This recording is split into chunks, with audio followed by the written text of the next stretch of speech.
Welcome back. Today we are talking about a man who most people have never heard of. And that is not an accident. He was not as famous as Himmler. He was not as theatrical as Göring. He did not have the cold elegance of Heydrich.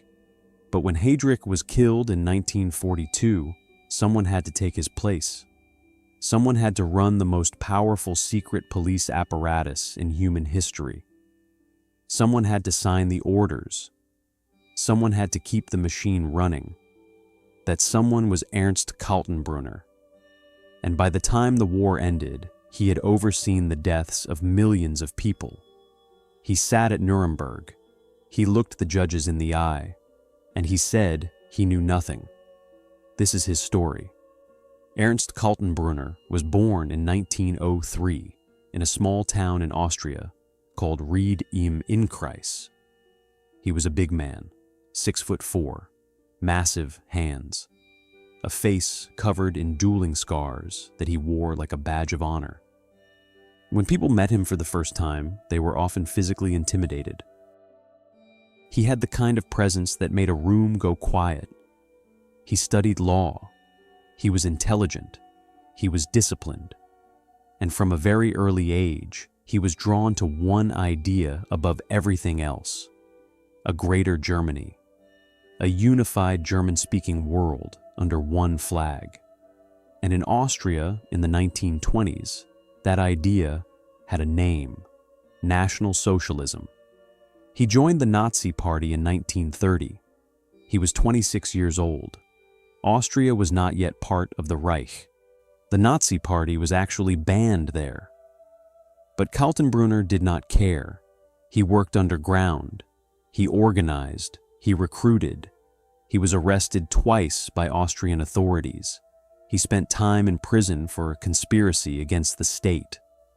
Most people in that situation would have stopped, would have reconsidered, would have asked themselves if it was worth it. Kaltenbrunner never asked that question.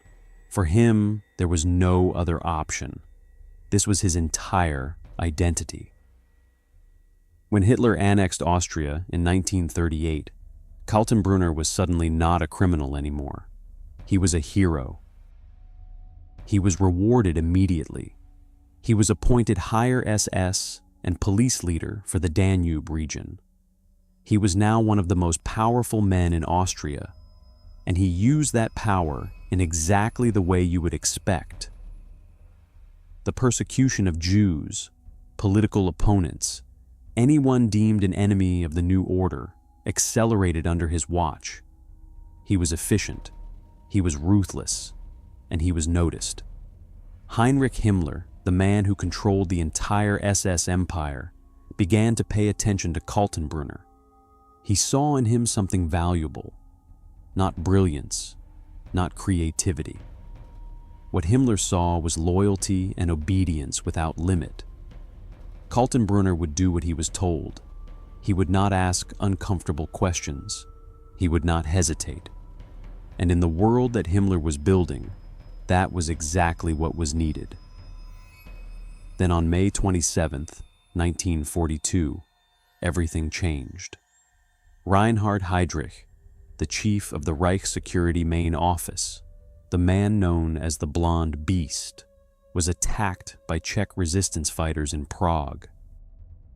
He died 8 days later, and suddenly there was a vacancy at the top of the most feared organization in the Third Reich, the RSHA, the Reich Security main office. This was the organization that controlled the Gestapo, the SD, the Kripo. This was the nerve center of Nazi terror, and it needed a new head. Himmler chose Kaltenbrunner. In January 1943, he was appointed chief of the Reich Security main office and head of the security police. He was now one of the most powerful men in Nazi Germany, and the killing was already in full operation. Here is what people get wrong about Kaltenbrunner. They sometimes say that he was just an administrator, that he was just a bureaucrat who processed paperwork. That is completely false. Kaltenbrunner was not passive. He was not just rubber-stamping decisions made by others. He was actively involved. He pushed for more killing. He expanded operations. He made sure that the machine did not slow down, even as Germany was clearly losing the war. In fact, in some ways, the killing accelerated under his leadership precisely because he knew time was running out. The extermination camps were already running when he took over. Auschwitz, Treblinka, Sobibor, Belzec. Hundreds of thousands of people were already being murdered every month. Kaltenbrunner did not inherit this system and reluctantly manage it. He embraced it. He visited the camps. He watched executions. There are documented accounts of him personally witnessing killings at Mauthausen concentration camp in Austria, a camp he had helped establish years earlier. He stood and watched. And then he went back to his office and continued his work. His correspondence from this period is extraordinary in the most horrifying way. Letter after letter, report after report, all written in the dry, clinical language of bureaucracy. Requests for more deportations, updates on the numbers, discussions about logistics. Millions of human lives reduced to figures in a report on his desk. And he signed off on all of it. He was also deeply involved in the murder of Western Allied prisoners of war. After the Great Escape in March 1944, when 76 Allied airmen broke out of Stalag Luft 3, Hitler was furious. He wanted them all shot. Göring and others pushed back slightly, worried about reprisals against German POWs. The compromise, if you can call it that, was to murder 50 of the recaptured men. Kaltenbrunner's office selected which 50 would die. His men carried out the killings. And then, in an act of almost unimaginable cynicism, his office drafted fake reports saying the men had been shot while trying to escape again. Kaltenbrunner knew exactly what he was doing. He was destroying evidence. He was building a lie for the future. Because by 1944, Kaltenbrunner could read the situation clearly. Germany was going to lose. The question was not if, but when. And men like Kaltenbrunner had to start thinking about what came after. Not for the victims. Never for the victims. For themselves. He began to play a double game. On one hand, he was still running the terror apparatus at full capacity. On the other hand, he was quietly making contact with certain Western intelligence figures, floating the idea that he might be able to negotiate some kind of arrangement. He was not alone in this. Himmler was doing the same thing. Various SS figures were trying to position themselves as potential partners for the Western Allies against the Soviet Union. It was delusional, but desperation makes people delusional. In the final weeks of the war, as Berlin burned and Soviet forces closed in, Kaltenbrunner fled south. He went to the Austrian Alps. He had grown up in that region. He knew the terrain. He thought he could disappear. He had false papers. He had loyal men around him. He thought he could become someone else, just another Austrian who had survived the war. He was captured on May 12, 1945. American soldiers found him hiding in a mountain hut near the village of Alt-Aussee. He was carrying false identity documents. He tried to claim he was a doctor named Dr. Unterweger. The Americans were not convinced. Someone recognized him. It was over. He was taken to Nuremberg. And here is where Kaltenbrunner made a decision that would define his legacy, if you can call it that. He decided to deny everything. Absolutely everything. He sat in that courtroom, this enormous man with his scarred face, and he told the judges that he had no real power, that he was just a figurehead. that the real decisions were made by others, that he did not know about the extermination camps, that he did not know about the execution of Allied POWs, that he had spent his time in the SD focused on intelligence matters, not on killing. He said all of this with a straight face.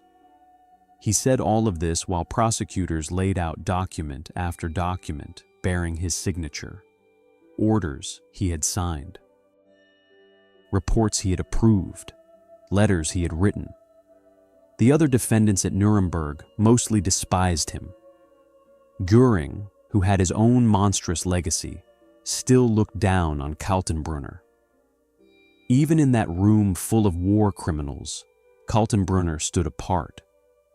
Not because of his crimes, which were as bad or worse than almost anyone else in that room, but because of the shamelessness of his denials. He would not own a single thing. The judges were not persuaded. The evidence was overwhelming. On October 1st, 1946, Ernst Kaltenbrunner was found guilty of war crimes and crimes against humanity. He was sentenced to death. He was hanged on October 16th, 1946. He was 43 years old. His last words, reportedly, were that he had served his German people and his fatherland. He expressed no remorse, no acknowledgement of the millions of people whose deaths his office had organized, facilitated, and celebrated. Nothing. He went to the gallows the same way he had lived. Completely enclosed in his own worldview, unable or unwilling to see beyond it. Here is what I want to leave you with. Kaltenbrunner is not remembered the way Himmler or Heydrich are remembered. He does not appear in as many films or documentaries. His name is not as immediately recognizable. And there is something deeply uncomfortable about that, because by any measure, he was one of the most powerful and lethal figures in the entire Nazi apparatus. He ran the organization that enslaved and murdered millions. He personally chose which men would be executed. He visited the camps and watched. And then he almost got away with obscurity. History has a way of focusing on the most dramatic figures, the ones with the most striking personalities. Heydrich with his terrifying intelligence, Himmler with his bureaucratic fanaticism. But Kaltenbrunner reminds us that the machinery of genocide does not require brilliance or charisma. It requires people who are willing to do the work. People who will show up every day and sign the papers and make the calls and ask no questions. That is what made Kaltenbrunner dangerous, not his genius, his willingness. And that is why he deserves to be remembered, not celebrated, not admired, remembered. Because understanding how something like this happens, understanding the full cast of people required to make it happen, is the only way to make sure we see it coming if it ever tries to happen again. Thank you for watching. If you found this video worth your time, please leave a like. It genuinely helps the channel more than most people realize.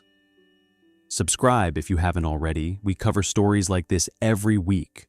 Figures that shaped history in the darkest ways, told with the honesty they deserve. And if there is someone you want us to cover next, drop a name in the comments. We read all of them. See you in the next one.